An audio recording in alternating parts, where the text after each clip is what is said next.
Hello viewers, magic master চ্যানেলে আপনাদের সবাইকে স্বাগত। তো থাম্বনেলে আপনারা দেখতেই পেরেছেন, অরাজি ব্যক্তিকে আকর্ষণ। যদি কোনো ব্যক্তিকে বারবার খবর দেওয়ার পরেও না আসে, তাহলে ওই ব্যক্তিকে আপনার কাছে কিভাবে নিয়ে আসবেন বশীকরণের মাধ্যমে। তো আমি আপনাদেরকে এখানটায় নকশা দিয়ে দেব, যেভাবে বলবো আপনারা ঠিক সেরকমভাবে প্রয়োগ করবেন, তাহলে পরেই আপনাদের কাজ হবে। আর যদি আপনারা সেরকমভাবে প্রয়োগ না করেন তাহলে কিন্তু কাজ হবে না। আমি আপনাদেরকে ভালোভাবে বলে বুঝিয়ে দিব, আপনারা মনোযোগ দিয়ে শুনুন। যদি বারবার খবর দেওয়ার পরেও কোনো ব্যক্তি সাক্ষাৎ না করে বা এড়িয়ে চলে, যদি কেউ কোনো জিনিস আটকে রেখে পালিয়ে পালিয়ে বেড়ায়, তাহলে সেই ব্যক্তিকে সাক্ষাতে আনার জন্য উক্ত দুটি যন্ত্র প্রয়োগ করবেন।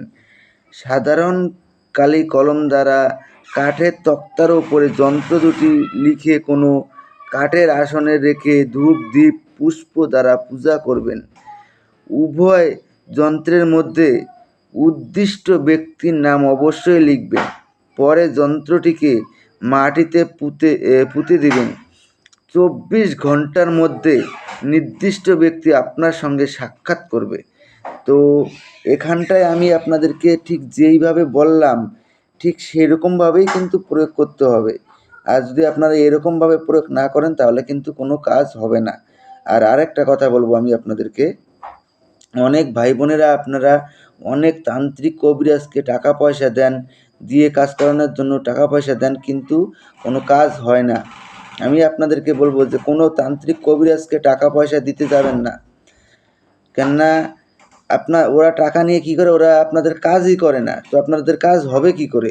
আর সঠিক কাজ জানলে তো আপনার কাজ করে দিবে। তো আমি আপনাদেরকে বলবো যে আপনাদেরকে কারো হাতে পায়ে ধরার কোনো প্রয়োজন নেই, কারোকে কোনো টাকা পয়সা দেওয়ার কোনো প্রয়োজন নেই। আমি এখানটায় যেভাবে বললাম ঠিক সেরকমভাবে প্রয়োগ করুন, 100-এ 100 আপনারা ফলাফল পাবেন। তো আশা করি বুঝতে পেরেছেন। ধন্যবাদ।